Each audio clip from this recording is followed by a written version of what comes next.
Okay, welcome to the Enhancing Your AI Skills course. And this is week one, so this incorporates somewhat of an introduction to the course itself, as well as the content for the first week. All the enrolment content I've put separately as a separate video, so you can watch that as well.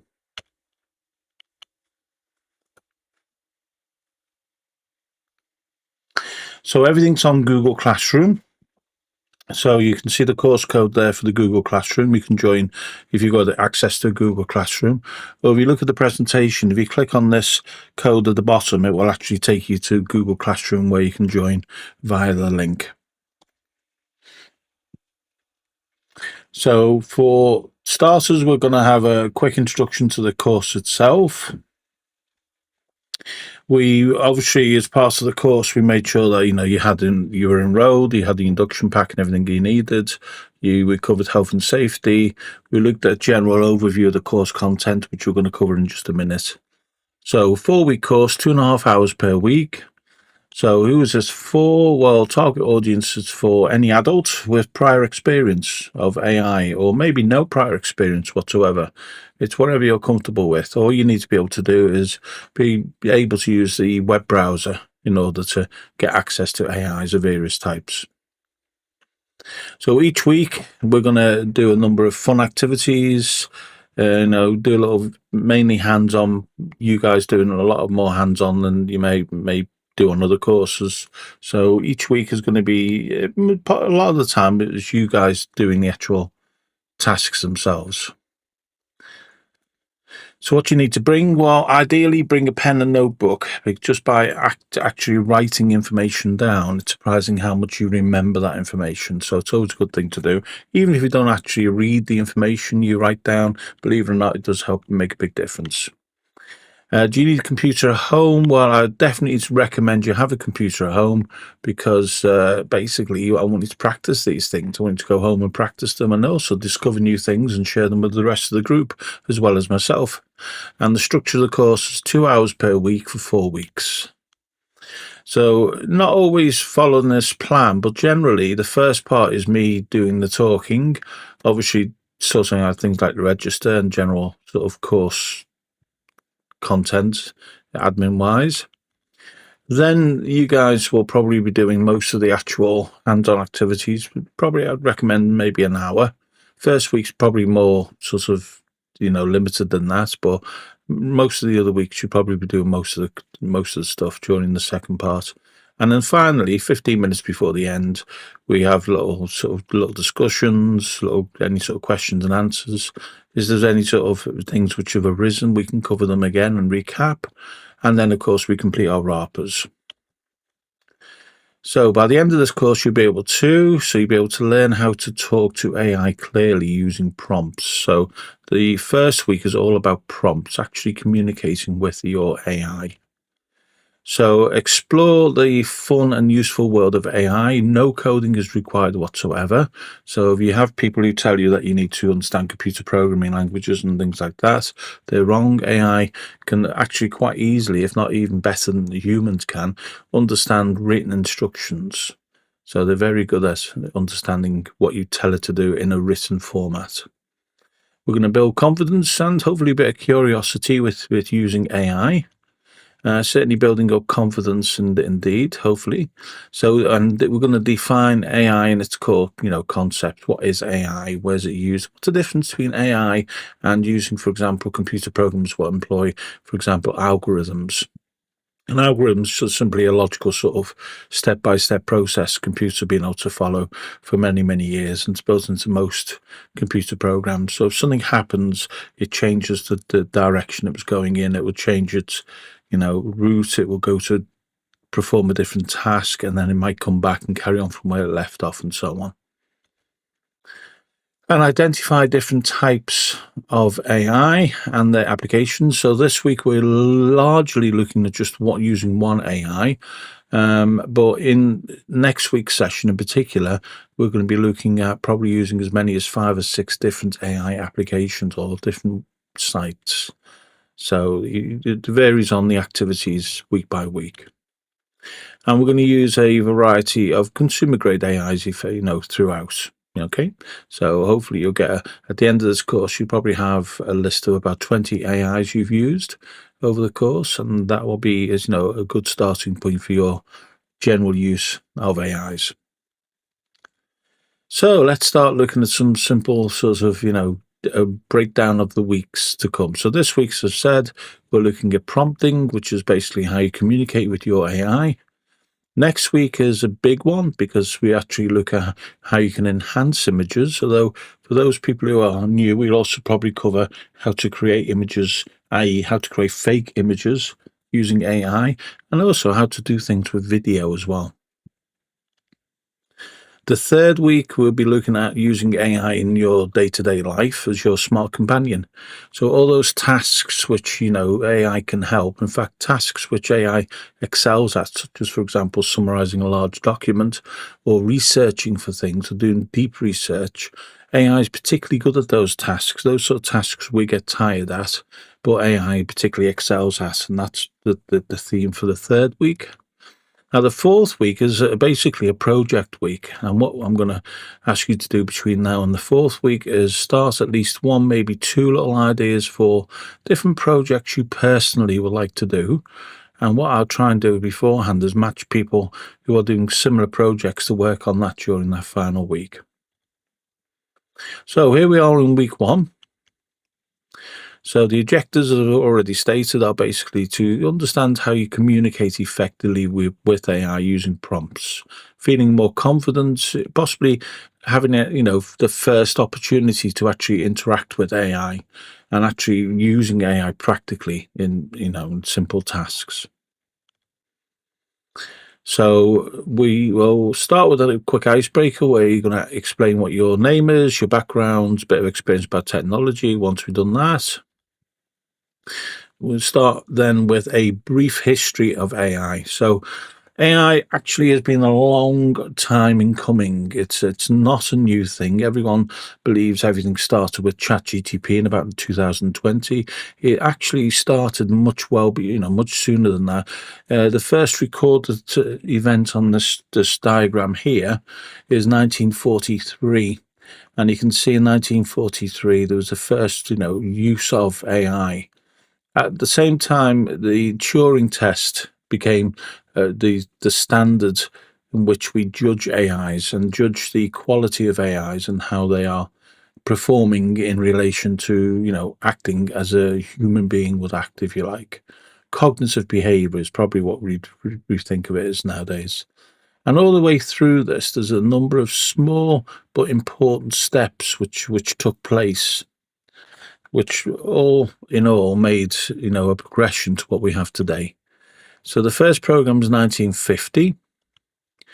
Expert systems became popular in 1980s. Now, the expert systems are basically cut down versions of what we would talk about as AI now. So if you have a particular task, say, for example, you needed a system which looked at X-ray results, and to look at those results and to figure out any particular abnormalities within the actual scans, then that will be an expert system which would be equivalent to having somebody who's got maybe 10,000 hours experience in doing that particular task. Likewise, you can have an expert system in a factory using video cameras to check the quality of goods, and that item, that machinery, that artificial intelligence, that expert system, whatever you wish to call it, wouldn't get tired. It'd be able to run 24 hours a day, whereas a human being would have obviously a point at which they may miss things. So expert systems are very, very good at sort of particularly finding things, underlying things before a human being looks at the actual information themselves. IBM first proper, as we probably would think of it as an artificial intelligence, gets the honour for their Deep Blue, which beats the Grandmaster Kasparov in 1997. And then in 2020, everybody heard about AI, probably, if not for the first time, but certainly very strongly with ChatGTP, the launch of ChatGTP, and that came out in 2020, which is the start of what we call generative AI. So today is, of course, the start of you looking at AI possibly for the first time. So my question is, why have you waited so long? So, artificial general intelligence is what most people believe we have at the moment. But in reality, unfortunately, at the moment, we're only working on the next level down, which is artificial narrow intelligence. So, that's pretty well the reality of today. It does excel at doing particular tasks, but it's not human like in the sense that it can sort of cognitively sort of think things before it's told to do them. So we are still at a point where you have to tell the AI what to do. It can then logically, as in the case of, for example, playing chess, logically make a number of future moves and work out a number of future conditions.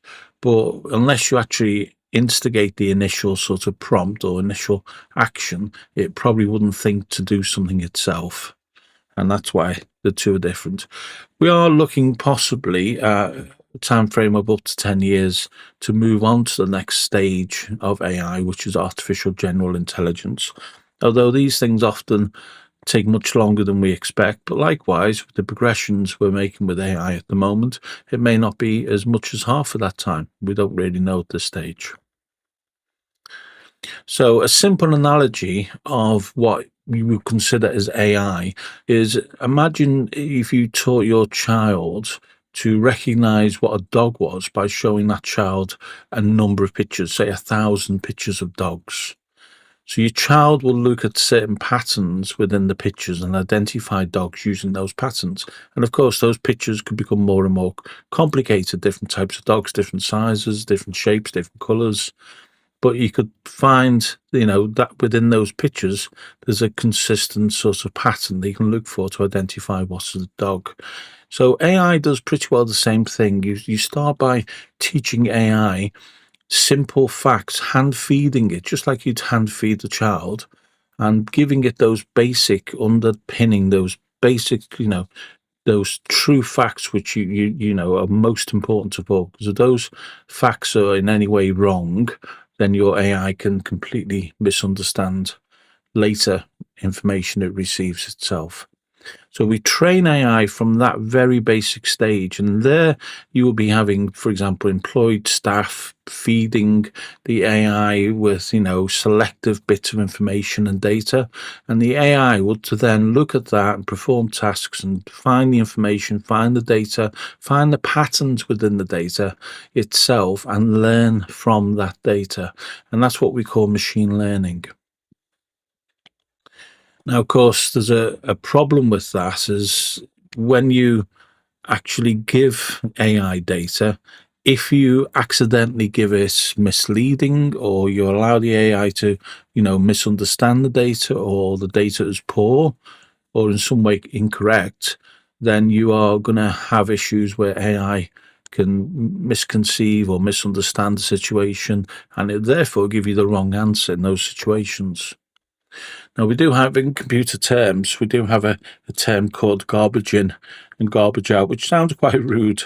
Unfortunately, it is a well known term in computing, which basically means if you feed the information in, which is wrong, what information you will get out will also be wrong, of course.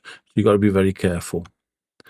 And another issue with AIs, which we have to sort of take responsibility to address when it's found, is biases. So, for example, if AI reads a lot of information with one point of view, then it will have a bias in that, just as a human would be, to be fair, but it will then have a bias in that particular area and it might need to be addressed.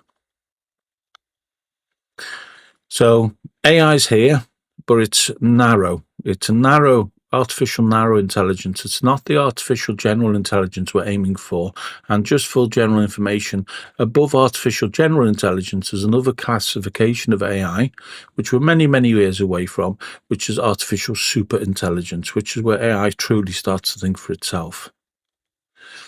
So it works through machine learning, i.e., finding patterns in data. And initially, that data has to be fed very, very accurately, very sort of, controlled.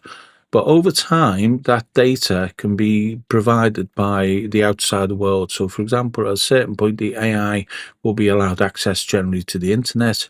After another point, it will start to be opened up to individuals such as ourselves, which is why ChatGTP and Perplexity and the AIs we might be using now are all in beta format, which means basically we are now the trainers. We're not being paid for it as they may have previously had staff to train the AI, but we're now the training source of the AI to learn from our inquiries. And that's the whole point of AI being open up available for free. In years to come, AIs might become chargeable. Well, the best AIs certainly will definitely become chargeable, but they will be able to perform more important sort of tasks, more time-consuming tasks, which obviously avoid or save us those tasks in their own time. The data it learns from determines what it knows. So unfortunately, if you give it bad data, it will have bad results or give off bad results. And it is a powerful tool, there's no doubt about that, but it's not a magic wand. It's not a magic, mind machine or something like that. It's not intelligent or anywhere even above human intelligence, but it's in some way a super fast device which can find lots of information and make decisions and come to conclusions very, very quickly. So it has this magic appearance of being intelligent when in some ways, it's still a computer program, really, in many ways, following its own logic. But in this case, with AI, it's its own logic it follows, not computer generated or mankind given type logic. So, what is AI? So, artificial intelligence, it's a tool that responds to patterns of, data provided to it. It looks for those patterns within the data itself. So think of it as a very smart system. Don't think of it as a supercomputer, or it's just a smart assistant and it can do things really quickly. It's really good at doing things like planning or creating things or problem solving. They're the three really key strengths to AI. So, what is a prompt? Well, a prompt is basically an instruction, just like you might say to an assistant, can you go and do this, or can you go and do this? That's the equivalent of a prompt. So, the better your prompt, the better the AI response. So, if your prompt's very abrupt and very short and very, not informative, your results will probably likewise not be as good as you would hope for. So you know, if it's given direction, just like a human being, so it's given good direction within the prompt, to another, it will give you good results. So let's look at some good and fake prompts. Managed to go past too far. So a vague prompt might be sort of, tell me about cats. So, AI could possibly interpret that correctly and correctly give you information about cats. But if you ask me to tell you about cats, I'd probably look at you bemused and say, what you want to know. Now, AI is strange. They don't like to ask you questions. So they always try and perform the task without asking you questions. So if you ask the human not to ask you questions and then to, respond in that situation, what would they give you? Think about the sort of quality of the response. Now, a more clearer example might be something like this, explain 3 interesting facts about cats in simple language. So we're not only saying what the breadth of the information we need, so 3 interesting facts, we're also explaining what format, what sort of level of knowledge we want to come out. Do we want technical language? Do we want sort of a summary? Do you want bullet points? By describing the result of the format as in simple language, you can imagine you're going to get a very short answer, but in simple terms, what a cat is, as well as describing 3 interesting facts.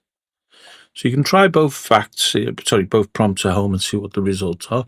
There's plenty of various chat GTPs, Perplexity, various other AIs you can use for this.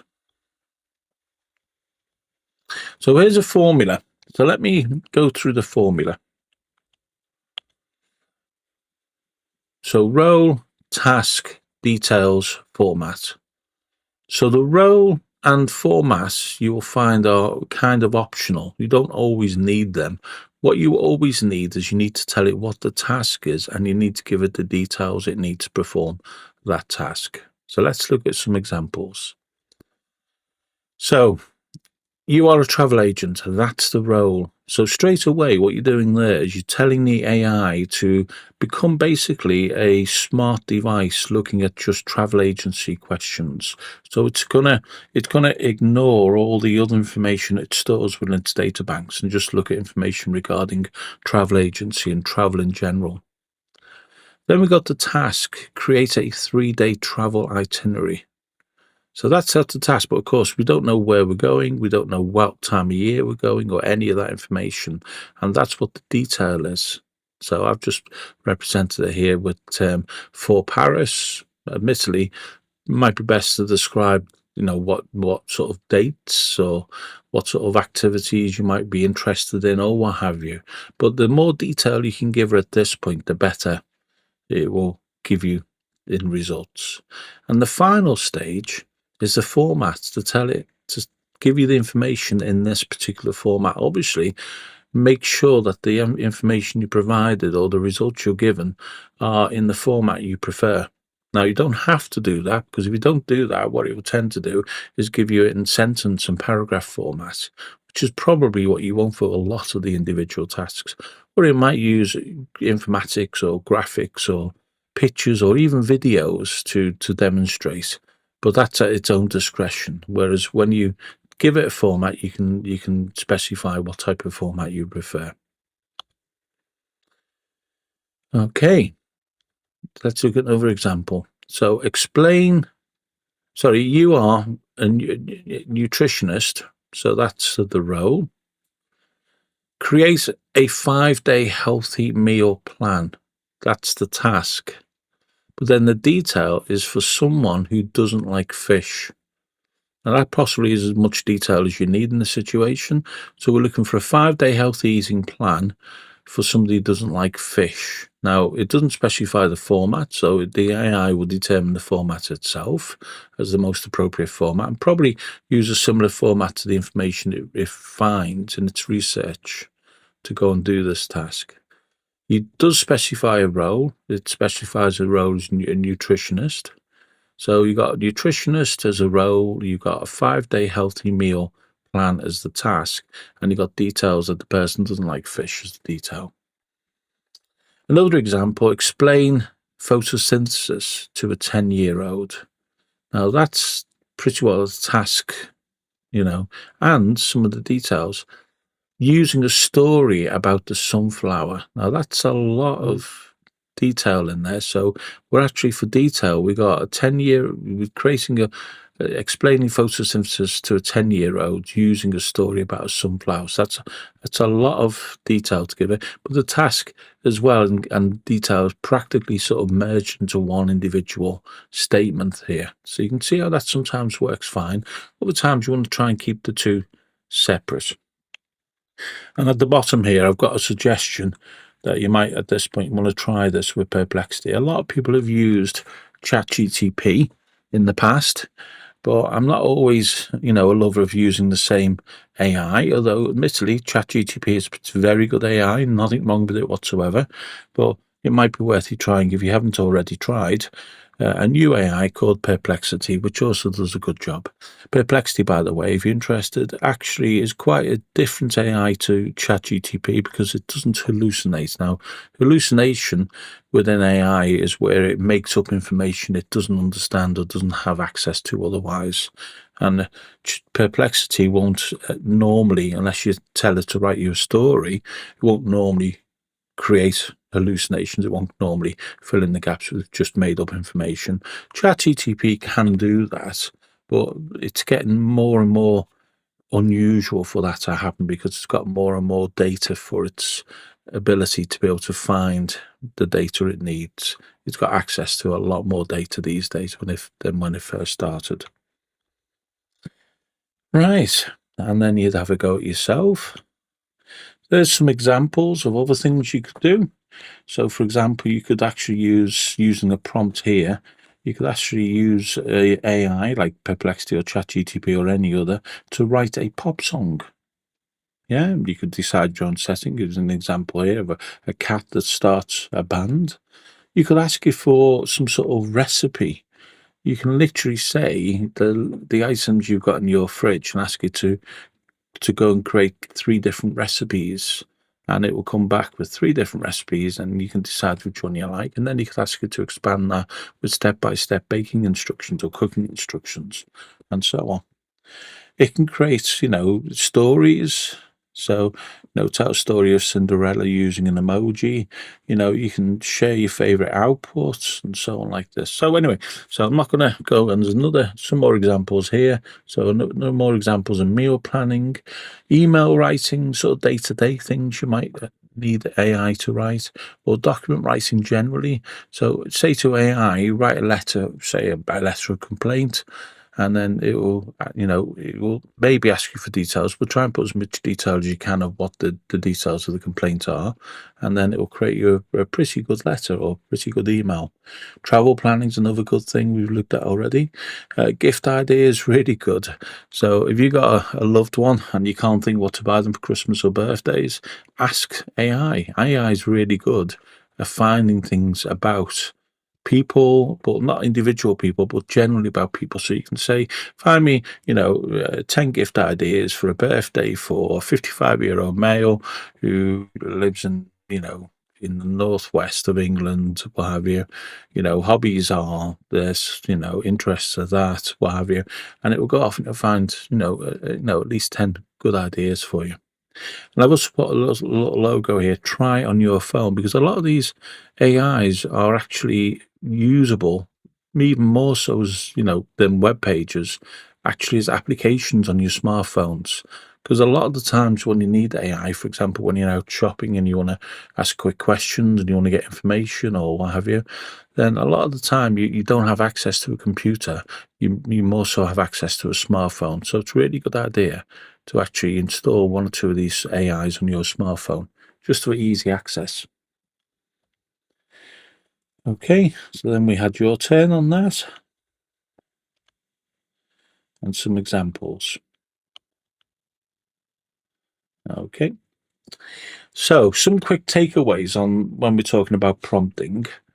Okay, so, AI responds better or best to clear and detailed prompts. So the more details you give it, the better your response will be. If AI doesn't know the information, it will avoid asking you the question. But what it might do is put the information it requires in, for example, square brackets within, say, a document to say you need to put this information in yourself. I don't know the answer to that. So it might ask you in that regards to fill in certain blanks if you like yourself.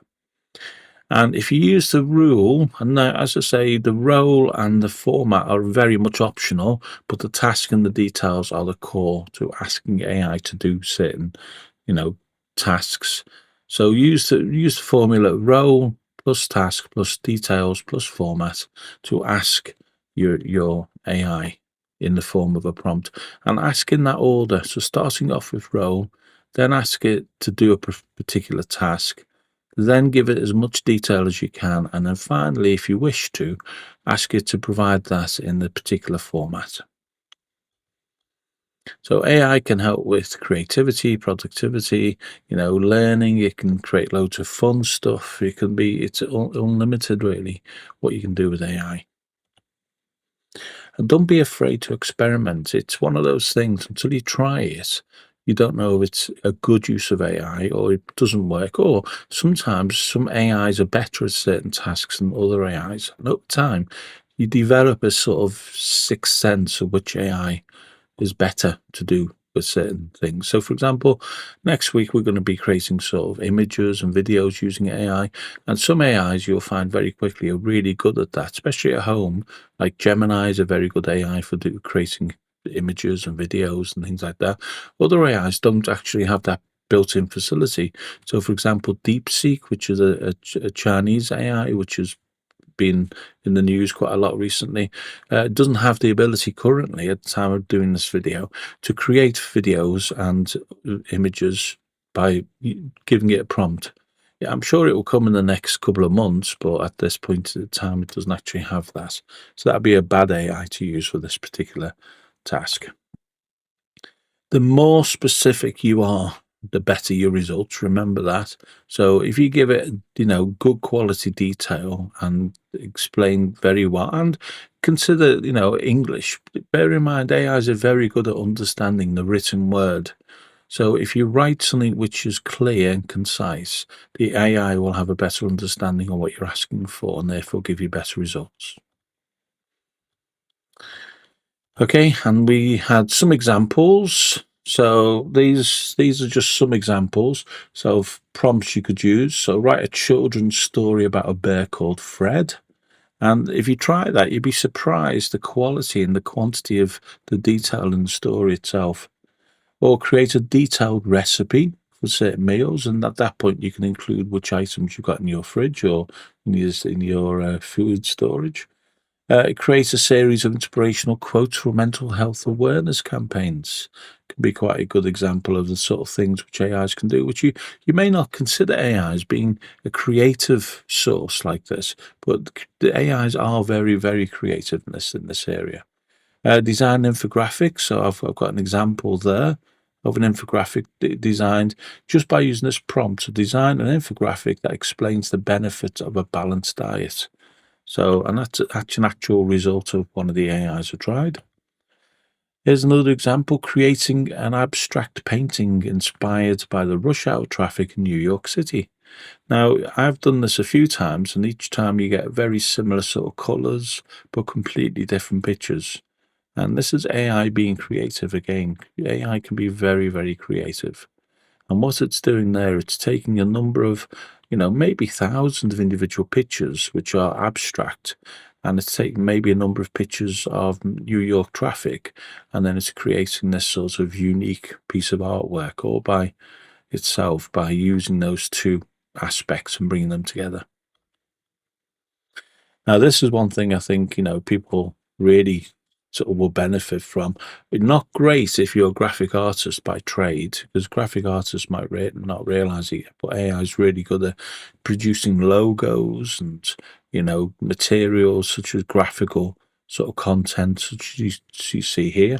So in this prompt, I've said, create a logo for a music store with the name, and I've put in there, whatever your name is, and they're the square brackets which AI may employ to say put the information in. So in my case, I put Paul's Records. So create a logo with a music store with the name Paul's Records, and that is genuinely the first attempt I got from it. And that to me is pretty impressive.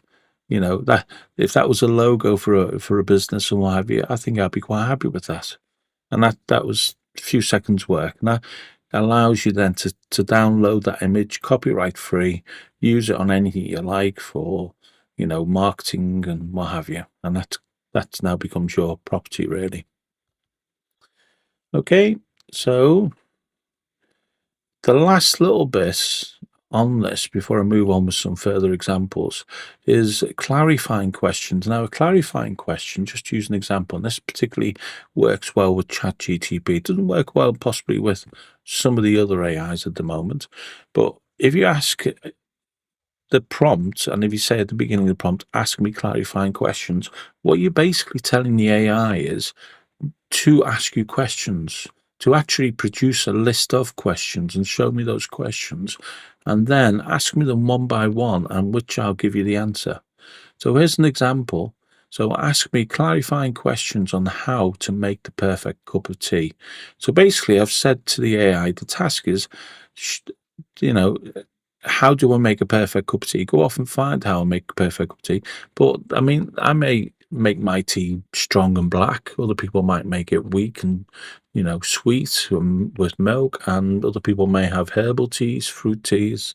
So what it will do, it will go off and ask me clarifying questions to find out, first of all, which type of tea I like. And then it will go and find out how to make that perfect cup of tea. So here's an example of what it initially comes up with. So straight away it says, absolutely, let's get a brew, and here's some clarifying questions. So these are the questions it's going to ask me. And then it says, would you like me to ask you, these questions, to which I'm going to put yes. And then one by one, it asks me those questions.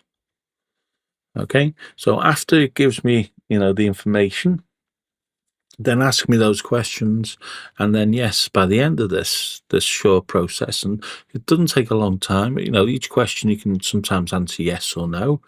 I just go back to the questions. What type of tea? So I might say black, green. Yeah, I might say what type of tea I want. It will then go off and ask me the next question. Do I want it leaf or bag? Next question, what source of water do I want? Do I want it filtered water, bottled water, tap water, and so on. So I can just answer the appropriate shortened version. So I can just use the word bottled or tap, you know. And sometimes it can be a yes or a no, even abbreviated to Y or N if it's a yes or a no. Okay. And it will give me the final result. So worth having a play with that. But use the prompt box to answer the, as I say, the yes or the no or what have you in your own particular box. Whatever you feel is appropriate, use the prompt box to answer there. That's where your answer will go. So quick reflection. We got a few examples to show you in just a minute as well, further examples we had with extra time in the session. So we did a quick discussion, and with that discussion, we would have found, well, basically what surprised the people within the group, and what they're going to try at home. So hopefully, people are going to be trying things like recipes and asking us to create song lyrics, etc., etc. And also, going looking at, during the week, because hopefully by this time the following week, people will have gone home, had a good play, use this week as sort of an example of the type of things they can do with AI, played with different types of AIs, use the format, role, task, detail, and format to actually go with some sorts of plan on how to ask AIs clearly, so AIs fully understand what you're asking of them, and therefore don't give you sorts of spurious answers. And also, I would have asked you to bring in, if you've got any good examples for next week, because at the beginning of the next week's session, we'll look and see if anybody's got any sort of really good examples of how to use AI. Okay, and keep going at it. Now, we've got a few more examples here. Let's go through and have a look at these. So there's a reminder that the following week we were actually going to use for creating video to sort of, or even enhance pictures, but also to bring you a pair of headphones and to bring your own pictures in if you wanted to use your pictures.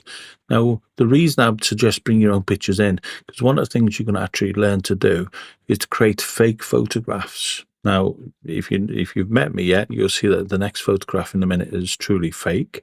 So are you ready for this? Okay, so that's a photograph which I've provided, which is a photograph of me as a headshot. And I've asked it using the prompt with, I think, ChatGTP or Perplexity. I've asked it to create a photograph of me in the gym. And basically, it creates the photograph you can see there. And yes, I know, you're thinking, well, are you sure it's fake? It looks so much like you, Paul. Well, there you go. Now, these will sort of shock you. These sort of tasks we're going to be able to perform next week. So here is some genuine before and afters. This is AI looking at photographs and actually not only fixing and, in some ways enhancing the photographs and colorizing the photographs, but making the photographs seem so genuinely, so modern that it almost beyond, you would think that they were completely separate photographs. So this is one example. This is taken from an actual website, but I've used similar things myself, which is surprisingly good quality as this. And also taking the still photograph and animating it using AI. Now, just to explain, the photograph on the left is the photograph provided to one of these animation AI. And the animation you see on the right is actually a completely AI generated. The movements, if there was any sounds, everything would have been AI generated. Okay. And AI can be completely artificial. So, for example, creating what we call an avatar. An avatar is like an animated talking head, or it can be even a full length human being. So we've got an example here which is actually going to play. So I'm going to bring it on and Hello, I am There we Young go. Paul. Welcome to the world of AI-generated video. Hope you are enjoying your course at WVR. So that's supposedly like an imaginary sort of younger version of me. Doesn't look at all like me, but there you go. Um, and that's just another example. Now, if we do have time, we'll hopefully, and if we also have the access through the college network, we'll hopefully be able to create our own actual videos, maybe short clips, 5, 10 seconds, through actually using AI, where you describe using a prompt what you want in the scene. So, for example, you might want to know a cyclist going down the road and maybe, I don't know, a dog barking at the cyclist, something like that. You can describe the scene and it will actually create that video clip from nothing. Now, obviously, these video clips are not instant. They tend to maybe take 10 or more minutes to generate. So that's why we may not have the ability to do that in that particular session. But certainly things you can try at home. So that finishes the session for today. So hopefully, when you come in next week, you'll have a set of headphones and some pictures you can use, and hopefully you will have tried a few different AIs with different prompts using the simple layout of rule, the task, detail, and format. And hopefully, when you come in next week, you'll be ready to look at the world of creating animations, videos, and enhancing pictures using AI.